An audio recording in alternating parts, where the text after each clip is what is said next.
आप अगर किसी को 1 लाख रुपए उधार देने वाले हो तो क्या बिना पूछे ही दे दोगे, या पहले ये जानोगे कि उसके पास कमाई है या नहीं, खर्चे कैसे हैं, और पैसे लौटाने की ताकत है या नहीं। अब सोचो, आप किसी कंपनी के शेयर खरीद रहे हो, यानी आप अपना पैसा उसे दे रहे हो। तो क्या आपको ये नहीं पता होना चाहिए कि वो कंपनी फाइनेंशियली कितनी मजबूत है। नमस्कार दोस्तों, स्वागत है आपका निवेश बाजार में, जहां हम फंडामेंटल एनालिसिस को अपनी भाषा में सीखते हैं, समझते हैं और उसे निवेश में इस्तेमाल करना सीखते हैं। अब हम देखेंगे कि किसी भी कंपनी की बैलेंस शीट कैसे देखते हैं। दोस्तों, बैलेंस शीट 3 हिस्सों में बंटी होती है: एसेट्स, लायबिलिटीज और शेयरहोल्डर्स इक्विटी।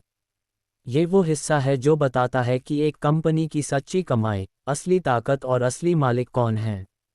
रियल लाइफ उदाहरणों के साथ, एकदम बेसिक से प्रो लेवल तक। और हर एक टर्म को ऐसा समझेंगे कि दोबारा कभी गूगल करने की ज़रूरत ही ना पड़े। क्योंकि इस वीडियो के बाद जब आप किसी कंपनी के फाइनेंशियल्स देखोगे तो कंफ्यूज नहीं, कॉन्फिडेंट बनोगे। और हाँ, चैनल निवेश बाजार को सब्सक्राइब ज़रूर करिए, क्योंकि आने वाले वीडियो में हम हर रेशियो को, हर रिपोर्ट को छोटे छोटे हिस्सों में समझकर एक प्रो निवेशक बनेंगे। अब हम शुरू करते हैं बैलेंस शीट को एकदम डीप लेवल पर समझना। पहले जानते हैं ये होता क्या है। तो दोस्तों, बैलेंस शीट एक ऐसा वित्तीय दस्तावेज, फाइनेंशियल डॉक्यूमेंट है जो किसी कंपनी की वित्तीय स्थिति, फाइनेंशियल हेल्थ को एक खास तारीख पर दिखाता है। इसे आप कंपनी का हेल्थ रिपोर्ट कार्ड समझ सकते हैं। ये रिपोर्ट बताती है कि किसी कंपनी के पास क्या क्या चीज़ें हैं, इसको कहते हैं एसेट्स। उस पर कितना कर्ज या जिम्मेदारी है, इसे कहते हैं लायबिलिटीज़। और मालिकों का उसमें कितना हिस्सा है, इसको कहते हैं इक्विटी। मान लीजिए आप एक छोटी सी किराने की दुकान चलाते हैं। उस दुकान में जो सामान रखा है, जैसे चावल, दाल, तेल, वो आपके एसेट्स हैं। अगर आपने कुछ माल उधारी पर उठाया है तो वो लायबिलिटीज़ हैं। और जो पैसे आपने खुद लगाए हैं वो आपकी इक्विटी है। तो बैलेंस शीट यही 3 चीज़ें दिखाती है। एसेट्स मतलब आपके पास क्या है, लायबिलिटीज़ मतलब आपने किससे उधार लिया है, इक्विटी मतलब आपका खुद का हिस्सा। अब जब कोई इन तीनों को देखता है तो उसे समझ आता है कि कंपनी कितनी मजबूत है। क्या उसके पास पर्याप्त सामान, एसेट्स हैं, क्या उस पर ज़्यादा कर्ज है, या क्या मालिक ने खुद अच्छे पैसे लगाए हैं। बैलेंस शीट हमेशा एक दिन की तस्वीर होती है, जैसे 31 मार्च को कंपनी के पास क्या था। अब हम इन तीनों हिस्सों को एक एक करके गहराई से समझते हैं। हम बैलेंस शीट के पहले और सबसे ज़रूरी सेक्शन की बात करेंगे, एसेट्स, यानी कंपनी के पास क्या क्या है। ये ऐसा हिस्सा है जो अगर आपने एक बार अच्छे से समझ लिया तो किसी भी कंपनी की असली ताकत आप एक ही नज़र में पहचान सकते हो। तो चलिए आज एसेट की कहानी को शुरू से समझते हैं, बिल्कुल आपकी अपनी भाषा में। एसेट्स क्या होते हैं? अब ज़रा अपनी ज़िंदगी से एक उदाहरण लो। मान लो आपने एक चाय की दुकान खोली है। आपके पास एक छोटा सा फ्रिज है जिसमें आप दूध और पानी रखते हो, एक स्कूटी है जिससे आप रोज़ दूध लेने जाते हो, और कुछ पैसे आपने बैंक में जमा किए हैं। ये सब चीज़ें आपकी दुकान के लिए ज़रूरी हैं और यही आपकी एसेट्स हैं। तो जब हम किसी कंपनी की बैलेंस शीट में एसेट्स देखते हैं तो हम ये जानना चाहते हैं कि कंपनी के पास क्या क्या संसाधन हैं जो बिजनेस चलाने में काम आते हैं और भविष्य में पैसा कमा कर देते हैं। एसेट मतलब फ्यूचर बेनिफिट वाला संसाधन। अब एसेट्स को 2 हिस्सों में बांटा गया है। पहला है करंट एसेट्स और दूसरा है नॉन करंट एसेट्स। पहले हम करंट एसेट्स की बात करते हैं। करंट एसेट्स जो 1 साल के अंदर कैश में बदल सकते हैं। अब सोचिए, आपके पास जो पैसे बैंक में हैं, या जो कच्चा माल आपके पास स्टॉक में रखा है, या जो उधार आपने किसी को दिया है और अगले महीने मिलने वाला है। ये सब चीज़ें ऐसे हैं जिन्हें आप 1 साल के अंदर पैसे में बदल सकते हो। कंपनी के लिए भी ऐसे ही संसाधन होते हैं जिन्हें कहा जाता है करंट एसेट्स। इनमें शामिल होते हैं कैश और कैश इक्विवेलेंट्स, मतलब कंपनी के पास मौजूद नकद और बैंक बैलेंस। ये बिल्कुल वैसे ही हैं जैसे हमारी जेब में रखे हुए पैसे। अकाउंट्स रिसीवेबल, मतलब कंपनी ने प्रोडक्ट बेच दिए लेकिन कस्टमर ने अभी तक पैसे नहीं दिए। ये पैसे आने हैं, यानी आने वाली इनकम। इन्वेंटरी, यानी स्टॉक में रखा माल। इसमें कच्चा माल, अधूरा माल और तैयार प्रोडक्ट सब आते हैं। शॉर्ट टर्म इन्वेस्टमेंट्स, जो पैसे कंपनी ने म्यूचुअल फंड या बैंक एफडी जैसे साधनों में अल्पकाल के लिए लगाए हैं। उदाहरण से समझते हैं। मान लो टीसीएस ने एक सरकारी विभाग को 100 करोड़ रुपए का प्रोजेक्ट डिलीवर किया, लेकिन पेमेंट अभी 2 महीने बाद आएगा। तो ये 100 करोड़ रुपए उनकी बैलेंस शीट में अकाउंट्स रिसीवेबल में दिखेगा। यानी वो अभी नहीं मिला है, पर आएगा ज़रूर, और वो है एक एसेट। अब देखते हैं दूसरे नॉन करंट एसेट्स, इसके बारे में बात करते हैं। नॉन करंट एसेट्स, जो लंबे समय तक कंपनी के साथ रहते हैं। अब सोचिए, जो फ्रिज आपने खरीदा या स्कूटी, वो हर दिन के काम में तो आती है, लेकिन वो 1 साल से ज़्यादा वक्त तक चलेगी। कंपनी के पास भी ऐसे संसाधन होते हैं जो सालों तक काम आते हैं, जिन्हें कहते हैं नॉन करंट एसेट्स। इनमें आते हैं प्रॉपर्टी, प्लांट और इक्विपमेंट पीपीई जैसे मशीनें, फैक्ट्री, बिल्डिंग, वाहन, जो कंपनी के प्रोडक्शन और सर्विस में सीधे काम आती हैं। अनटैंजिबल एसेट्स, ये वो चीज़ें हैं जिन्हें छू नहीं सकते, लेकिन इनकी वैल्यू बहुत होती है। जैसे पेटेंट्स, ट्रेडमार्क्स, सॉफ्टवेयर लाइसेंसेस और brand value. Long term investments, जैसे कंपनी ने किसी दूसरी कंपनी में जो पैसे लंबे समय के लिए लगाए हैं। एक और उदाहरण से समझते हैं। इन्फोसिस ने 500 करोड़ रुपए की नई टेक्नोलॉजी बिल्डिंग बनाई, वो पीपीई में आएगी। एशियन पेंट्स का खुद का बनाया हुआ पेंट फॉर्मूला, वो एक इंटैंजिबल एसेट है। यानी अगर कंपनी के पास नॉन करंट एसेट्स ज़्यादा हैं, तो समझिए कंपनी की नींव मजबूत है और वो लंबे समय तक टिकने और बढ़ने के लिए तैयार है। अब बात करते हैं एसेट की घटती कीमत को कैसे समझें। अब एक बात सोचिए, आपने 5 साल पहले जो स्कूटी खरीदी थी, क्या उसकी कीमत आज भी वैसी ही है? नहीं ना। तो वैसे ही कंपनी की मशीनें, कंप्यूटर, गाड़ियां हर साल थोड़े थोड़े पुराने होते जाते हैं और उनकी वैल्यू कम हो जाती है। इसी को हम कहते हैं डिप्रिशिएशन। और बैलेंस शीट में जब कोई एसेट दिखता है, तो उसकी नेट बुक वैल्यू दिखाई जाती है। मतलब असली कीमत में से डिप्रिसिएशन घटाकर बची हुई वैल्यू। उदाहरण, मान लीजिए किसी कंपनी ने 10 लाख रुपए की मशीन खरीदी है और हर साल उसका 1 लाख रुपए डिप्रिसिएशन होता है। तो 3 साल बाद बैलेंस शीट में वो मशीन 7 लाख रुपए की वैल्यू पर दिखेगी। अब एक इन्वेस्टर के तौर पर आपको एसेट्स को देखकर क्या क्या बातें समझनी चाहिए। क्या कंपनी के पास इतना कैश है कि अगर अचानक मंदी आ जाए तो वो खुद को संभाल सके? क्या कंपनी के पास इन्वेंटरी बहुत ज़्यादा जमा है, यानी प्रोडक्ट बिक नहीं रहा? क्या अकाउंट्स रिसीवेबल बहुत बढ़ गया है, यानी कस्टमर पैसे नहीं दे रहे? क्या एसेट हैवी बिजनेस है या एसेट लाइट? इससे कंपनी की स्केलेबिलिटी का अंदाज़ा लगता है। इन सवालों का जवाब छिपा होता है बैलेंस शीट के इसी एसेट सेक्शन में। तो दोस्तों, एसेट समझना यानी कंपनी की जड़ों को समझना। आप ये जान जाते हो कि कंपनी के पास क्या क्या संसाधन हैं जिससे वो कमाई करती है, और क्या वो संसाधन टिकाऊ हैं या नहीं। अगली बार जब आप किसी कंपनी की बैलेंस शीट खोलें, तो सबसे पहले एसेट्स पर ध्यान दीजिए, क्योंकि वहीं से शुरू होती है किसी कंपनी की कहानी। अब हम बैलेंस शीट के उस सेक्शन की बात करेंगे जो कंपनी की सच्चाई सामने लाता है। लायबिलिटीज़, यानी कंपनी पर कितनी जिम्मेदारियां हैं, कितना उधार है और किससे लिया है। क्योंकि कंपनी कमाती क्या है, ये जानना जितना ज़रूरी है, उतना ही ज़रूरी है ये जानना कि उसे चुकाना कितना है। तो चलिए दोस्तों, अब हम समझते हैं लायबिलिटीज़ क्या होती हैं, इसके कितने प्रकार होते हैं, और आपको क्या ध्यान में रखना चाहिए जब आप किसी कंपनी में निवेश करने जा रहे हैं। लायबिलिटीज़ क्या होती हैं? चलो ज़िंदगी से एक सिंपल उदाहरण लेते हैं। मान लो आपने एक मिठाई की दुकान खोली, लेकिन शुरुआत में आपको थोड़ा उधार लेना पड़ा। किसी से 50,000 रुपये का कर्ज, और साथ ही दूध वाले और शक्कर वाले से भी उधार में सामान लिया। अब भले ही आपकी दुकान अच्छी चल रही हो, लेकिन आप पर वो उधार चुकाने की जिम्मेदारी बनी रहेगी। ऐसे ही किसी भी कंपनी के ऊपर जो भी फाइनेंशियल जिम्मेदारियां होती हैं, वो कहलाती हैं लायबिलिटीज़। लायबिलिटीज़ मतलब कंपनी को जो पैसा किसी और को वापस देना है, आज, कल या आने वाले सालों में। ये पैसे हो सकते हैं बैंक से लिए गए लोन, सप्लायर को देना है, एम्प्लॉय को सैलरी देनी है या सरकार को टैक्स देना है। अब जैसे एसेट्स को दो हिस्सों में बांटा गया था, वैसे ही लायबिलिटीज़ भी दो कैटेगरी में आती हैं। पहला है करंट लायबिलिटीज़, जो एक साल के अंदर चुकानी होती हैं। जैसे आपको दूध वाले का उधार अगले हफ्ते चुकाना है, वैसे ही कंपनी को भी कुछ उधार या खर्चे ऐसे होते हैं जो अगले 12 महीनों में निपटाने होते हैं। इन्हें कहते हैं करंट लायबिलिटीज़।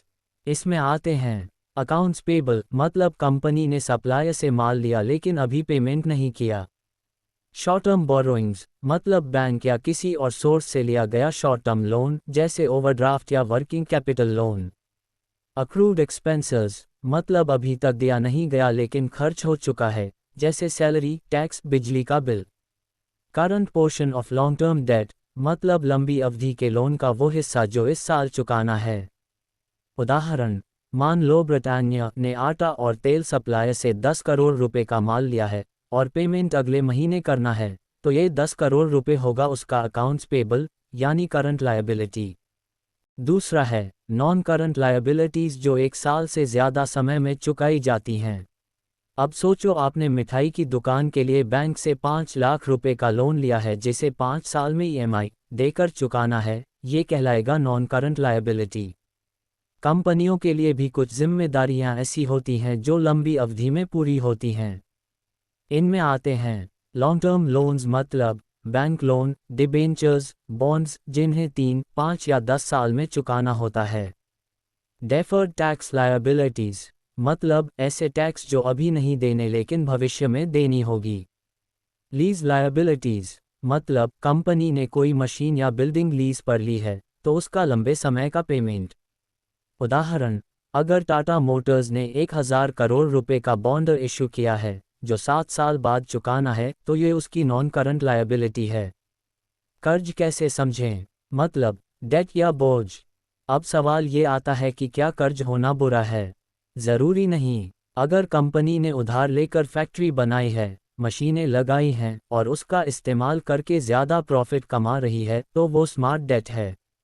लेकिन अगर कंपनी ने उधार लिया और प्रोडक्ट नहीं बिके, बिजनेस नहीं चला, तो वही कर्ज बन जाएगा बोझ।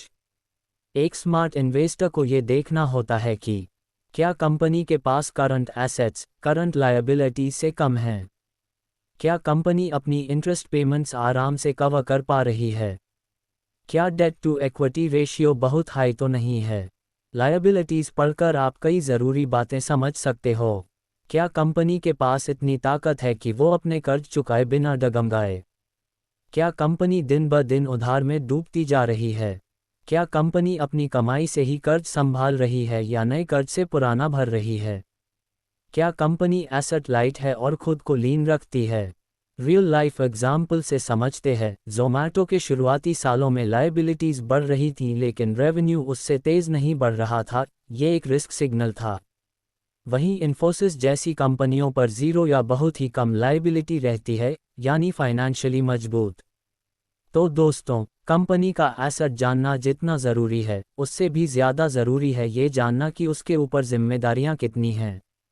लायबिलिटी से हमें पता चलता है कि कंपनी कितना रिस्क उठा रही है और वो रिस्क कितना सोच समझकर लिया गया है। तो अगली बार जब आप किसी कंपनी में निवेश करने का सोचें, तो सिर्फ ये मत देखिए कि कमाई कितनी है, ये भी देखिए कि देना कितना है। अब तक हमने देखा कि किसी भी कंपनी की बैलेंस शीट 3 हिस्सों में बटी होती है, एसेट्स, लायबिलिटीज़, और हम एसेट्स और लायबिलिटीज़ को अच्छे से समझ लिया है। अब वक्त है उस हिस्से को समझने का जो कंपनी की असली तस्वीर दिखाता है। वो हिस्सा जो बताता है इस पूरी कंपनी में मालिकाना हक किसका है। आखिर शेयरहोल्डर्स होते कौन हैं और उनका क्या हक होता है। अब बात करते हैं शेयरहोल्डर्स इक्विटी की। इसे आप एक कंपनी की नेट वर्थ भी कह सकते हैं। मान लीजिए आपने एक मिठाई की दुकान खोली। उस दुकान की कुल वैल्यू है 10 लाख रुपए, लेकिन आपने उसमें से 4 लाख रुपए का कर्ज लिया है, यानी आपने कुछ पैसा उधार लिया था। अब अगर 10 लाख रुपए में से 4 लाख रुपए कर्ज निकाल दें तो जो 6 लाख रुपए बचता है, वही आपकी असली पूंजी है, वही आपकी इक्विटी है। ठीक उसी तरह किसी कंपनी की इक्विटी होती है। Equity equals assets liabilities. यानी कंपनी के पास जो कुछ है, मतलब एसेट्स, उसमें से अगर वो जो उसे चुकाना है, मतलब लायबिलिटीज, हटा दें तो जो बचता है वही हिस्सा कंपनी के असली मालिकों का होता है। और इन मालिकों को ही कहते हैं शेयर होल्डर्स। अगर आपने उस कंपनी के एक शेयर भी खरीद लिए हैं तो आप भी उस कंपनी के एक छोटे हिस्से के मालिक बन जाते हैं। इसीलिए इसे ओनर्स फंड भी कहा जाता है। अब इक्विटी को सिर्फ एक लाइन में नहीं लिखा जाता, इसके अंदर भी कई टुकड़े होते हैं जिनका अपना अपना मतलब और महत्व होता है। चलिए एक एक करके समझते हैं। पहला है शेयर कैपिटल या इक्विटी कैपिटल। जब कंपनी शुरू होती है या आईपीओ लाती है तो वो पब्लिक से पैसा जुटाती है। बदले में लोगों को कंपनी के शेयर मिलते हैं। उदाहरण के लिए अगर किसी कंपनी ने 10 रुपये के 1 करोड़ शेयर बेचे हैं तो उसका शेयर कैपिटल होगा 10 करोड़ रुपए। ये वो पैसा है जो कंपनी को उसके असली मालिकों से मिला है, यानी हम और आप जैसे निवेशकों से। जब इन्फोसिस ने आईपीओ लाया था तो पब्लिक ने पैसे लगाए और बदले में शेयर मिले, यही बना उसका शेयर कैपिटल। दूसरा है रिजर्व्स एंड सरप्लस। ये कंपनी हर साल मुनाफा कमाती है, उसमें से कुछ हिस्सा वो शेयर होल्डर्स को डिविडेंड के रूप में बांटती है और बाकी पैसा बचाकर रखती है, इसे रिजर्व्स कहा जाता है। मान लीजिए एचडीएफसी बैंक ने इस साल 1000 करोड़ रुपए का प्रॉफिट कमाया। उसने 300 करोड़ रुपए का डिविडेंड बांट दिया और बाकी 700 करोड़ रुपए बचाकर रख लिया, तो ये 700 करोड़ रुपए उसकी इक्विटी में रिजर्व्स बन जाएगा। रिजर्व्स कई प्रकार के होते हैं। रिटेन्ड अर्निंग्स मतलब पिछले सालों का जमा मुनाफा। कैपिटल रिजर्व्स मतलब जैसे एसेट बेचकर आया पैसा। सिक्योरिटीज प्रीमियम मतलब आईपीओ में फेस वैल्यू से ज़्यादा रेट पर मिला हुआ पैसा। रिवैल्यूएशन रिजर्व मतलब अगर कंपनी की प्रॉपर्टी की कीमत बढ़ी और वो बैलेंस शीट में अपडेट हुई। कुछ इनकम ऐसी होती है जो P&L मतलब प्रॉफिट और लॉस में नहीं दिखती, लेकिन सीधे इक्विटी में जुड़ती है, जैसे फॉरेन एक्सचेंज गेन्स या इन्वेस्टमेंट्स की कीमतों में बढ़ोतरी जब तक वो बेची नहीं जाती। ये भी इक्विटी का हिस्सा बनती है। कभी कभी कंपनी अपने ही शेयर मार्केट से वापस खरीद लेती है, इसे कहते हैं बायबैक। ये शेयर अब मार्केट में नहीं रहते, इसलिए इक्विटी में से घटा दिए जाते हैं। उदाहरण, टीसीएस ने कई बार अपने शेयर बायबैक किए हैं, जिससे इक्विटी थोड़ी कम होती है, लेकिन हर बचे हुए शेयर की वैल्यू बढ़ जाती है। अब सवाल उठता है कि जब हम किसी कंपनी की इक्विटी देखें तो हमें किस बात पर ध्यान देना चाहिए? क्या कंपनी के रिजर्व्स हर साल बढ़ रहे हैं? इसका मतलब है कि कंपनी मुनाफा कमा रही है और उसे बचाकर रख रही है। क्या कंपनी शेयरहोल्डर्स को वैल्यू दे रही है, यानी क्या डिविडेंड मिल रहा है, या क्या प्रॉफिट को फिर से बिजनेस में लगाया जा रहा है? क्या कंपनी बार बार नए शेयर जारी करके शेयरहोल्डिंग डाइल्यूट कर रही है? अगर हाँ, तो आपके शेयर की वैल्यू घट सकती है। बुक वैल्यू क्या कहती है? इसका फॉर्मूला है book value per share equals total equity total shares. अगर ये बढ़ रही है तो मतलब कंपनी की असली वैल्यू भी बढ़ रही है।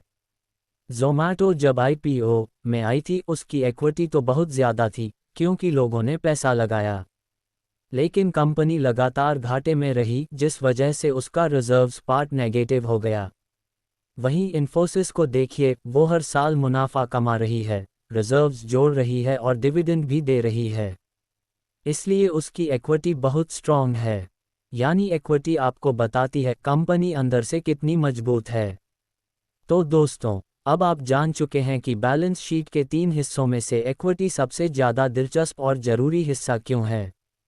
एसेट्स बताते हैं कंपनी के पास क्या है, लायबिलिटीज़ बताते हैं कंपनी को किसे चुकाना है, और इक्विटी बताता है कंपनी असल में किसकी है। और जब आप एक शेयर खरीदते हैं तो आप इस इक्विटी के एक छोटे से हिस्से के मालिक बन जाते हैं। इसलिए अगली बार किसी स्टॉक में निवेश करने से पहले सिर्फ प्रॉफिट या ब्रांड मत देखिए, उसकी इक्विटी देखिए, रिजर्व्स देखिए, बुक वैल्यू देखिए। अब तैयार हो जाए अगले वीडियो के लिए, जहां हम जानेंगे कि बैलेंस शीट से निकलने वाले इंपॉर्टेंट फाइनेंशियल रेशियोज कैसे हमारी एनालिसिस को 10 गुना बेहतर बना सकते हैं। Current ratio, debt to equity, book value per share, interest coverage और बहुत कुछ। अगर आपको ये वीडियो पसंद आया हो तो नीचे कमेंट करके बताइए कि आपको इक्विटी का कौन सा हिस्सा सबसे इंटरेस्टिंग लगा। वीडियो को लाइक और शेयर करना मत भूलिए और सब्सक्राइब कीजिए निवेश बाजार को, क्योंकि यहाँ हम सीखते हैं, समझते हैं और स्मार्ट निवेश की ओर बढ़ते हैं।